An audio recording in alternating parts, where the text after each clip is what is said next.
Lisa.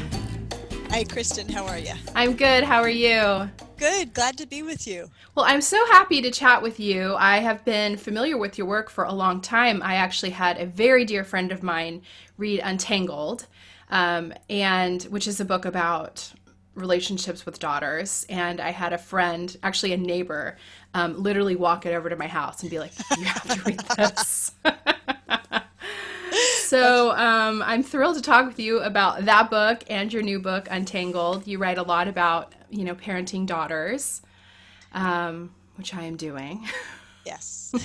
So Untangled is the book from 2016. Okay. Then the new book is Under Under Pressure. Pressure. Came out in Yes. 2019. Yes. Yeah. Yes. Yeah. That's your newest book. Yes. Yeah. So you are going to be reading a section from your newest book, Yes. which is This Under is Pressure. from Under Pressure. Yeah. Should I go for it? Yeah, go for it. All right. Our reassurance reflex never kicks in harder than when girls express totally absurd concerns. I have practically pulled self-restraint muscles when met with statements such as, midterms might actually kill me, or I'll spend weekends alone for the rest of my life. In these moments, we need a handy reply that neither dismisses nor indulges their fears. Lucky for you, and my overworked self-restraint, I've stumbled upon a reliable solution. Empathize with how wretched it must be to feel that way. Mm-hmm. The next time your daughter hits you with, all of my teachers hate me, try offering a heartfelt response such as, oh honey, it must feel awful to even think that. For, I'm going to fail algebra, try, well, I don't think that will happen, but in the meantime, it sounds like today was rotten. If you find yourself feeling trapped in an exchange that leaves you feeling utterly helpless, as in, there's nothing anyone can do to help me through algebra, pull out of that conversational death spiral by letting your daughter know that she has effectively communicated her emotional state. Tenderly offer, I know you're feeling helpless, and I can only guess how miserable that must be. Actively empathizing with our daughter's distress is not only effective, it's also far superior to the alternative of offering reassurance. Think about it this way. A girl who insists that all of her teachers hate her knows at some level that this cannot be true. What she is really trying to communicate is that she feels very, very upset. If we quibble about the facts or respond with cheery optimism, we're missing the point. Your daughter will let you know that you are off the mark by becoming increasingly dismayed. But when we make it clear that we get it, that we accept the reality that she feels just awful, our daughter can take comfort in our compassion. From there, she can decide to move toward a solution or simply let go of the problem altogether.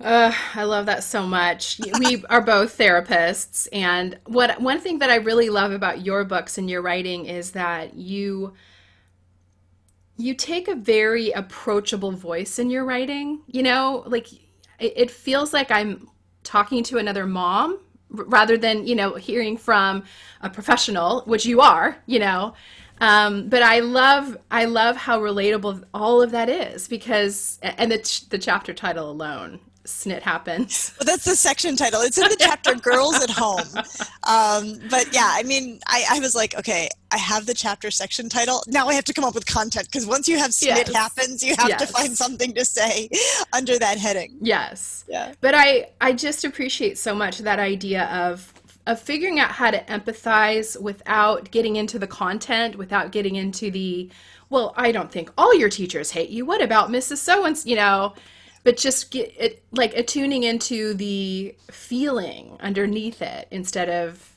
the arguing. It's true. And, it's interesting. In general, I will defend teenagers to the hilt. I think people are not fair to teenagers. Yeah. I will always be like, no, they're way better than anybody gives them credit for. Yeah. But there are some uniquely adolescent maneuvers. Yes. And one of them is, rather than telling you a feeling, telling you about it by making you have it. The communicating the feeling by inspiring the feeling. So Hmm. rather than coming home and being like, I feel helpless, Yeah. what they do is they engage adults in a way that makes us feel helpless. That's so true. It's And so so then we're true. like, I'm sure your teachers are fine or whatever. And Uh-huh. that's what I was getting at. Like, we're missing the point. So when you say, Yes. oh, you feel despairing, you feel Hmm. frustrated, you feel like you don't know how to fix this, Hmm. that's actually the kind of ninja move that gets Yes. you empathizing with the Yeah. actual feeling, even Uh-huh. though the teenager doesn't necessarily have it in them, at least in that moment, to show up and say those words of like, I Yes. feel helpless in the face of all this frustration. They just make Yes. you so frustrated. They just make parents frustrated. Oh, it's So so true. that's the piece, therapeutically, in terms of Yeah. how I understand the theory behind it. Yeah. Okay, well, this ties into the section I'm going to read, which is that difficulty in when our kids bring us those feelings and have us experience those feelings of not getting enmeshed in those feelings, which, Yeah. is a challenge for me. My biggest challenge at this stage is learning to differentiate from my kids as they weather the storms of their own lives. It's been said that having a child means having your heart walk around outside of your body. And I feel that keenly. It is a genuine struggle for me to resist feeling every single feeling that my kids are experiencing, their hurts, their triumphs, their struggles, their heartbreaks. And I'm not saying this in a humble brag, look at what a sensitive and in tune mother I am way.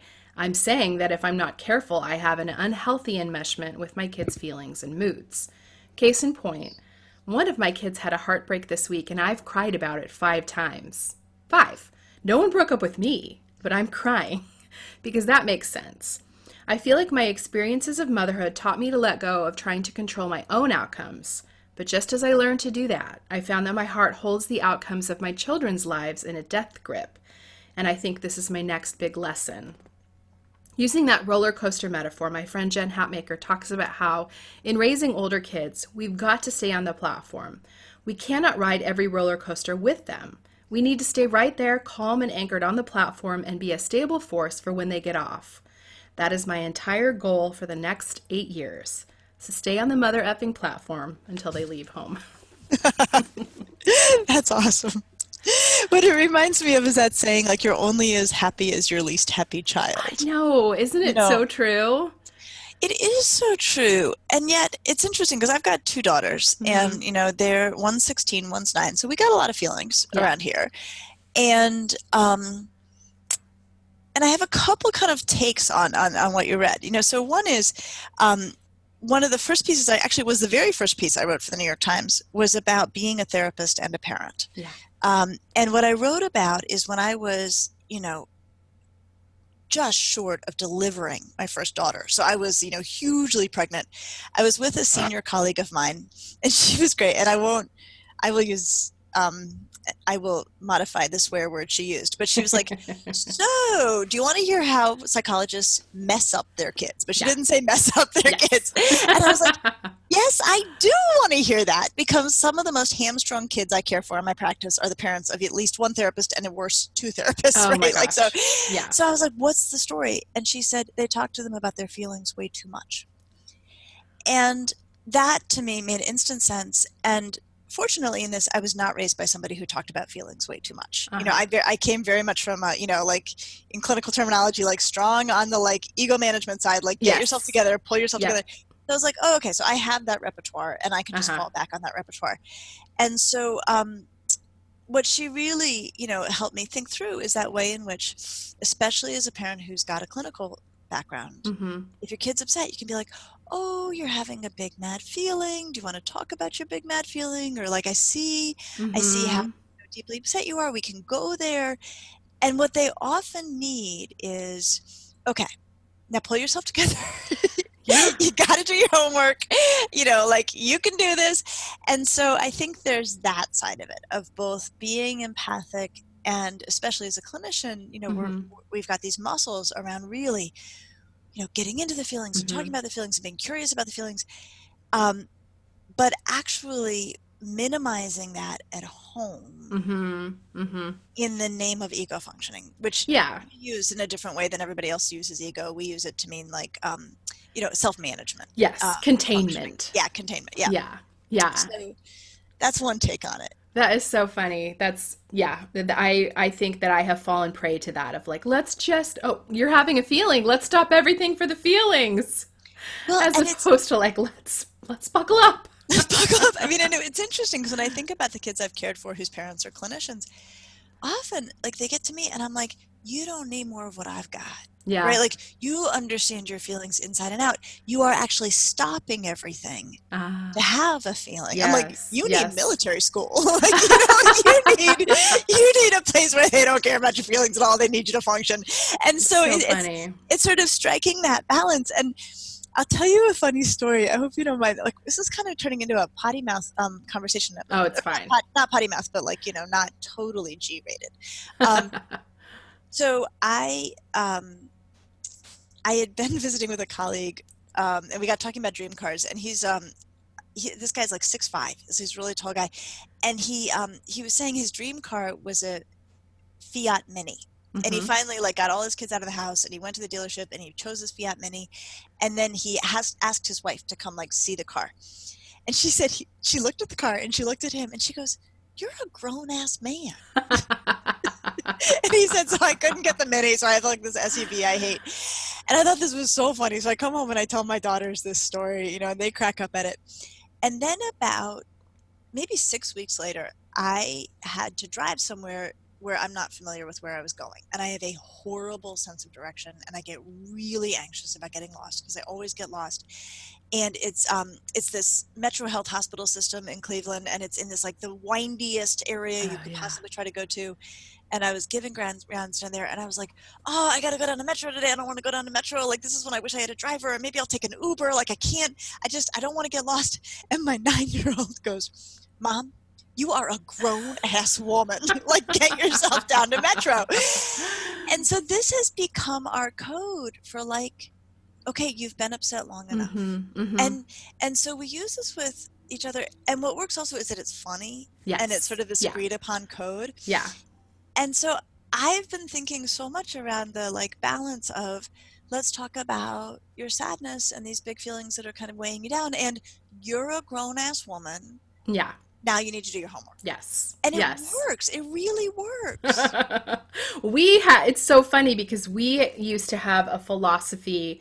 My ex is also a therapist, so my kids are, yeah, blessed by that. But we used to have a philosophy that was called, between the two of us, we called it, "I'm sorry you feel that way, get your ass in the car." And Yes, so that yes. was I will provide you empathy. Like I'm very sorry that and it applies to anything, but I think the initiator was a kid didn't want to sit in a car seat. So it's like, yes, I'm sorry. I can acknowledge your feelings, and now you're going to sit in the car and buckle Yep. your seatbelt up. Yep. I So love that.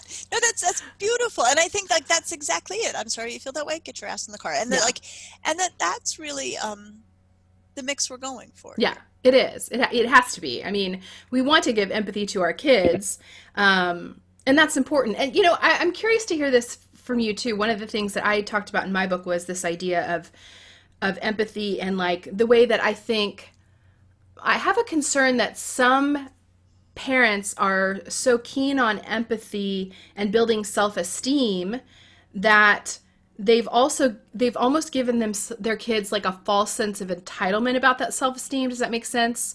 So then the empathy starts to lack because the parents are just like, no, you're amazing. I mean, if Susie thought that you did something wrong, she's stupid.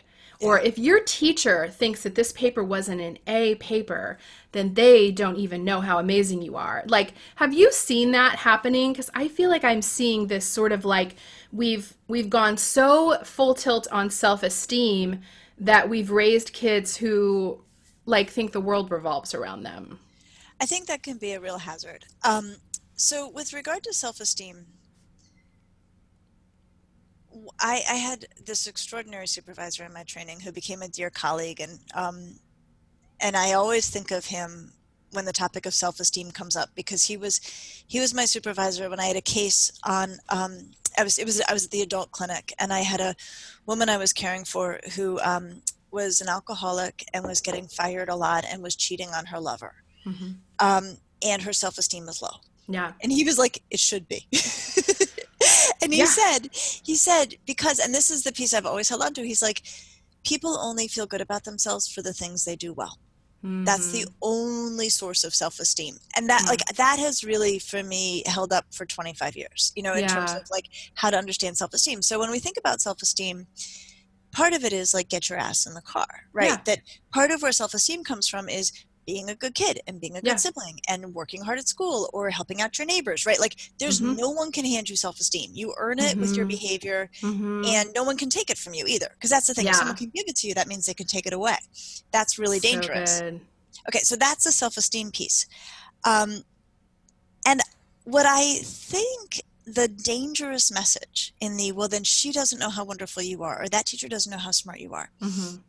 I think what kids hear is, I'm fragile, Hmm. and you have to bend reality Yes. to protect me from it. Yeah. Because I can't handle the fact that maybe that Hmm. kid doesn't like me, Right. or maybe I haven't done the good work at school. Right. And so intuitively, I mean, it's not like I'm a perfect mom. Like, I'm really not a perfect Oh, mom at yeah. all. But it's interesting because I remember these moments where I'm like, well, I think that was the right move. But one of my kiddos, I don't remember which one, was complaining about classmates, which they do. I mean, this is like a Yeah. totally like universal thing that kids do. And I finally said, well, you're probably not their cup of tea either. Yeah. And I remember whoever I said that to was a little bit Yeah. surprised that I said that. And I'm like, I think that was a good move, Yeah. because you don't Yeah. like everybody and not everybody likes you. Now what are we going to Totally. do? And I Yeah. think that's, but that also presumes I don't think you're so fragile Yeah. that you can't hear me say this. Yeah. Or that you can't look at yourself. Because I think that's so important for every human being to be able to look at themselves, like to take a realistic appraisal of both strengths and weaknesses, you know? Yep. And when we can't kind of reflect that mirror back on our kids and go like, "Oh, it sounds like you guys had a big fight, but like, do you think maybe you had a part in it?" Or, you know, do you think it was the best move when you started getting elevated, or whatever it is, for us to be able to, yeah, assume that they're not too fragile to look at their own part in things is a Yep. big one, feels Yep. like. And it's funny clinically because sometimes, I'll have a teenager who's ranting about Hmm. something. And even in their rant, I can see like, oh, dude, you kind of set this one up, right? Yeah. Like, whatever you're upset about. And so I've started, I don't know when I started doing this, but I started saying to kids, I have some thoughts, and I'm not going to treat you like you're fragile. I'm going to give them to you Mm. straight. Hmm.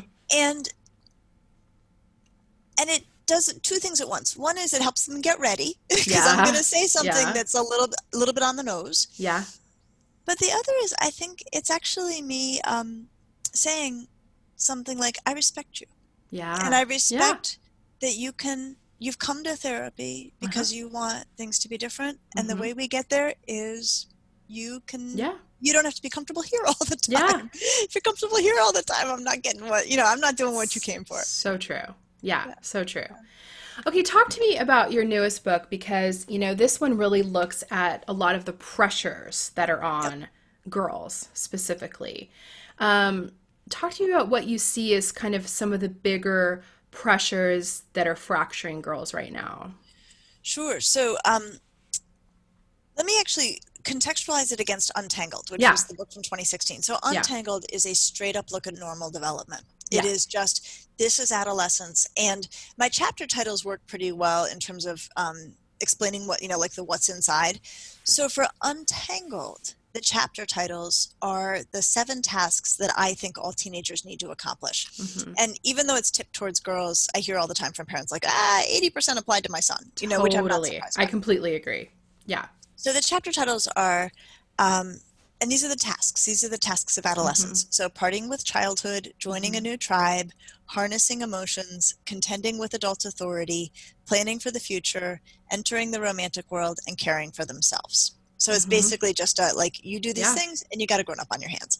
Yeah. And then it's sort of all of the texture of how these things unfold, all the weird things kids do that's actually in the name of these Mm-hmm. developmental achievements.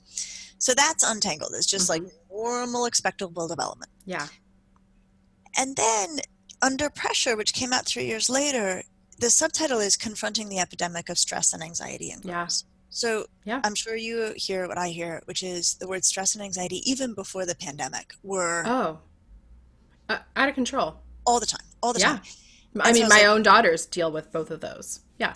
okay, well, we got to figure Yeah. this piece out. And I do, and we also see the data for girls that they Mm-hmm. are disproportionately Mm-hmm. reporting these symptoms. Mm-hmm. Boys report other symptoms, but in terms of stress and in terms of anxiety, Mm-hmm. girls are ahead of boys. Ahead, I guess, is the way to put Mm-hmm. it. Outpace boys. And so what I did with that book is I tried to think through, like, let's take this and slice it into its component parts. So chapter 1 is just coming to terms with stress and anxiety. And it's Mm-hmm. just about what we know clinically, how these operate, defining healthy versus unhealthy versions. It's just kind of the groundwork of like, Yeah. this is the reality of stress and anxiety. And then chapter 2 is girls at home. Chapter 3 is girls among girls. Chapter 4 is girls among boys. Chapter 5 is girls at school. And then chapter 6 is girls in the culture. So I just tried to take Mm-hmm. every layer of a girl's life and Yeah. then look at the stresses and anxieties that come up in the context of that layer. Yeah. Um, and that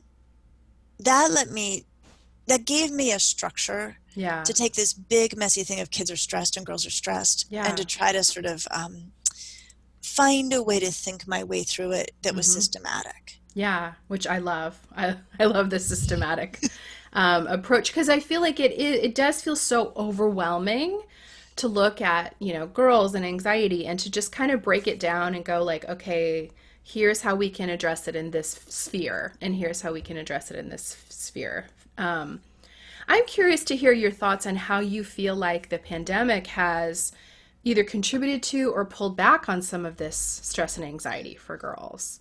Fascinating. I mean, Yeah, it's right? totally fascinating. I mean, I hate it Mm-hmm. from what it's done to everyone's lives Yeah. standpoint. And as a clinician, I'm sure you'd say, like, phenomenologically, like, it's extraordinary to watch this unfold. Yeah. And unfold meaning I've been presenting a lot. I mean, my presentation changes every 10 days. I mean, it is Right. Right. so rapidly moving. Yeah, we don't know how all of this is going to shake out for Nope. us And we don't psychologically. and we don't have an end date. No, we So don't. that I think, which is a Yeah. big part of why it's so stressful, is this. I mean, Yeah. if somebody said to you, we're doing this till December 15th, you'd be like, all right, strap in, I we can make know. it.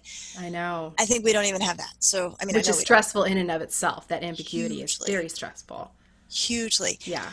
Um, so mostly it has completely amplified everybody's stress. And, Mm-hmm. in terms of like psychopathology, in terms of concerns, Mm-hmm. like everything's Mm-hmm. accelerated. Yeah. The only places where I've seen it cut kids a little slack Mm-hmm. was at the end of the school year, and they run and they're so busy, and then they've got kids with 3 APs, and Mm-hmm. so there was a little grace at the end of the year for some kids where they were like, Yeah. this isn't so bad.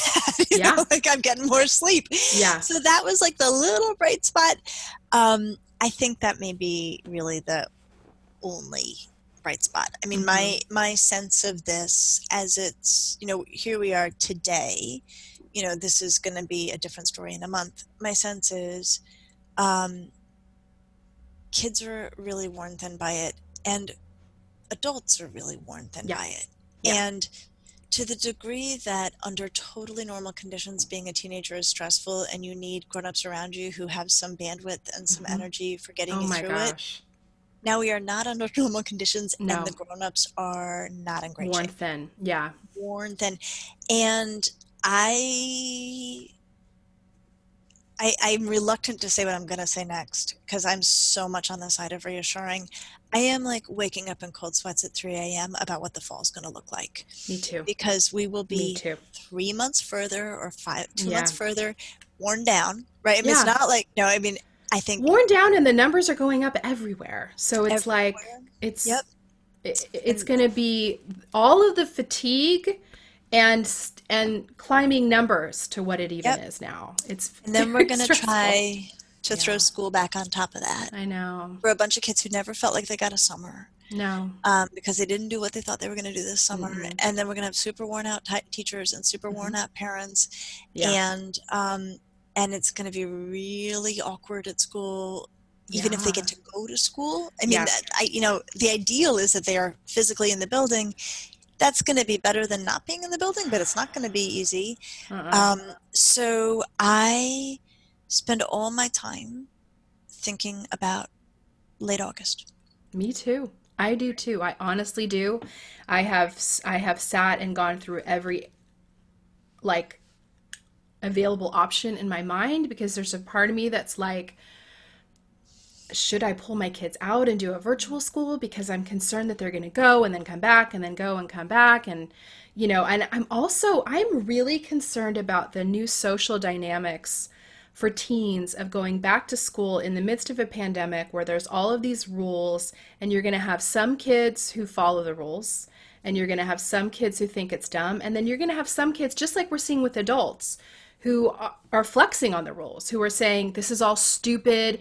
I mean, just imagine teen boys like, you're a dumbass if you wear a mask. Like, I'm already seeing that happening, and they're not even back in school. So I'm worried about what this new social experiment of, asking teenagers who don't want to follow rules in general and who generally also think that they're invincible to then go and comply with all of these restrictions. It feels really messy. It feels really messy.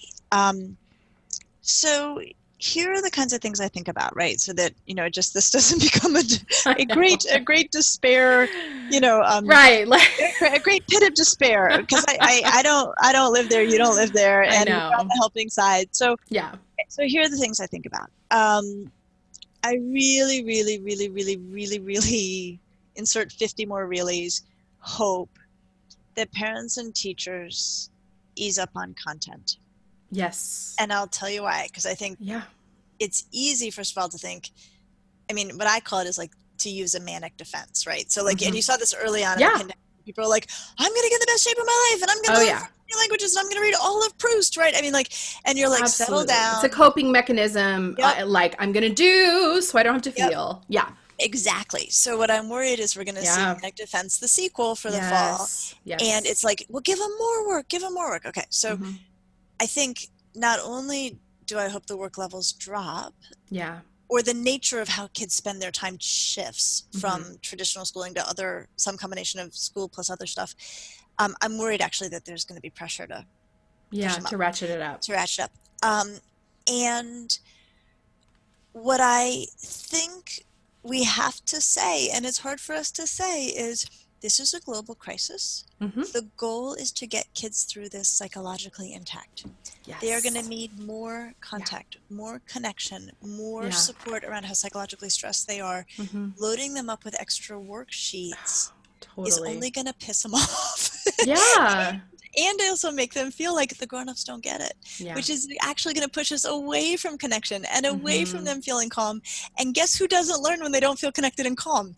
Nobody. Anybody. Nobody. Anybody. That's one place I think, like, okay, so Yeah. how could this go better? Yeah. What if schools and parents look at this developmentally and Hmm. appreciate this does not have to be the year where they learn the most. Right. This is probably not even going to be a year where they learn what they were going to learn anyway. Right. That has to be acceptable in the name of mental I health. totally agree. I totally agree with you. I mean, I think, um, and it's even true for myself. I mean, I've had to kind of lower my workload, and I am not producing at, Yeah, yeah. 100%. And it's like, we've got to give the kids the same grace. Like, we really do. I had this thought this morning. I was like, I feel like I'm running to stay in place. Yeah, it does feel like that. And I think everyone feels that way. And Yeah. then I think if we say to kids, last year we did a half marathon, this coming year we're doing a marathon, Mm-hmm. I think they're just gonna Mm-hmm. want to have nothing to do with grown-ups, which, um, in my book, I wish I'd written this up somewhere already. I don't know that it warrants like a whole column or anything, but like when I think about like kids and safety and healthy development, I'm like, totally correlated with the number or the degree of positive connections to adults. Oh, You yeah. know, that if kids are doing well, if Yeah. teenagers are doing well, they've got positive connections with adults, may or may not be their parents. You know, it's Right. nice if it is. Right. And when kids are struggling or not doing well or not safe, is that Yeah. they don't have positive connections to adults. Yes. And so, like, that's got to be the focus. I completely agree. And I mean, I said this, I actually ended up writing an extra chapter for my book about parenting in a pandemic, but I said like I'm going to choose a positive connection with my child over a positive feeling from a teacher or a school admin. Like, and if Absolutely. that means I'm writing emails and if I'm stepping in and setting boundaries and saying, we're not going to finish these 5 worksheets tonight because we're having, you know, Yeah. a mental health day or whatever, like I do feel like we as parents need to protect our kids from that. And if, you know, and if that means we're the bad guy at school, then we're the bad guy at school because it's just so much more important that our kid remains healthy and intact. Like in the middle of a pandemic, we don't need a meltdown over school. It's No, not worth it. no. And what I think we're going to find, so when we look, you know, we've got all this research over decades of kids under chronic stress conditions Mm-hmm. and what helps them Mm-hmm. get through. And Uh-huh. because we don't have a pandemic literature, because like psychology was a baby field in the last pandemic, so we don't have that. Right. But we do have like a chronic Yeah. stress literature. Yeah. And one of the things that we see, and it's like this interesting, it takes us right back to where we were about like, I'm sorry you're upset, get your ass in the car, Yeah. is that of the various things that help kids under chronic stress conditions, one is having a good close connection with a grown-up, right? So what Mm-hmm. we're talking about, like you saying, you know what, screw the worksheet, like I'll call Mm-hmm. the teacher, like you're not doing that. The other is doing things they feel meaningful as a grounds for self-esteem, right? So back Yeah. to that. So there will be lots of days where their schoolwork Mm-hmm. is what they feel good about. Yeah. It's also what distracts them from Yeah. everything else going on, and distractions are going to be really important. They are important for all of us right now. Mm-hmm. And so I think what's hard to think about at scale, easier to think about in individual homes, is always sort of like finding the happy balance between I'm going to push you to do Mm-hmm. what you're supposed to do because you'll feel better, and you also need to not be thinking about your feelings right now. Mm-hmm. And oh, the feelings are winning the day. Yeah. You Yes. don't have to do those things. We're going to put you back together so you can Yeah. go back to the meaningful work you were doing before. And Yes. to really help, you know, those of us in the clinical roles, help families realize like that's going to be the teeter-totter Yeah. that they Uh-huh. are going to It's be an ebb and on flow. for the duration of this pandemic. Yeah. And there's no, here's what's going to work, or here's the program for the next 3 months. It is Mm-mm. going to be very moment to moment, day to Yeah. day. And Yeah. that's That's the the best way we're truth. going to get through it. Yeah, absolutely. Absolutely. I will say one thing we have done as a family that I think has been helpful is that as we looked at class choice for next year, we put off some of the harder Great. classes. Like, so my, you know, my son who's 15 needs to take a certain amount of math courses to graduate from high school. We're not going to take one next year. Not this year. Nope. Nope. Makes tons of This sense. won't Makes be the year tons of for it. sense. I don't care if you're a Absolutely. senior in a sophomore math class Doesn't in matter. 2 years. Like, you know, we're just not gonna, like, we've just kind of front loaded with electives, things that make them feel, you know, productive and successful. Like, let's do the successful classes this year and hold off Absolutely. on the hard stuff for now, if possible. Absolutely. You know, and a way to think about that is, you know, so we have this like really robust body of stress research. Hmm. This has actually been, even before I was writing Under Pressure, like this was stuff I spent a lot of time looking at and writing about. And one of the things we know is that stress is cumulative. Hmm. And Hmm. so, you know, so that means a couple things. Like, so we can't say, well, how stressful is COVID-19? Well, it depends on how stressed you were before Yeah. COVID-19, right? Because Yeah. it's all going to add up. And Yeah. so then this, what you're doing and what you're talking about, right? And you know, this is, you're like, okay, well, the stress for COVID-19 already has them here. Why would I add the most Yeah. stressful program on top of that? Yep. When the Yep. COVID-19 stress goes away, then the other stresses can be Yeah. raised again. But we're Yeah. not going to double down on this. No, I mean, it's like that old cliche of what doesn't kill you makes you stronger. Like, I think as clinicians, we actually know what doesn't kill you might actually give you a raging anxiety disorder and make you less able to weather the next storm. Yep, yep. Like, so, Like, or it's only true to a point. yeah, You can get past the point where it's just yeah, really bad for you. yeah. Yeah, It might absolutely. leave you fractured and unable Yes, to cope. Yeah, so let's not find out. Let's not find out. Yes, let's not. Let's make our best guess at what's a fair and reasonable level of demand to put on you, and getting through Yes. the pandemic may be it. Yes, Yeah. that is the Yeah. truth. Let's lower our expectations and lower the bar. Yes. Yes. So, Well, thank you so much for chatting with me. I would just really encourage any parents of teens to check out your books, Untangled and Under Pressure. They've been so helpful to my life, and I think that they are so relevant to what we're going through today, talking about stress and anxiety. So I really appreciate it. Where can people find you online? so the best place to find everything I do is at drlisadamour.com. So DrLisadAmour.com. And that's got my books, and it's got the columns I write for the New York Times, and it's got all sorts of stuff there. So that's the best Awesome. place. Okay, Yeah, and we will link that up and put links to your books as well. great. Thank you so much for your time. Thank you.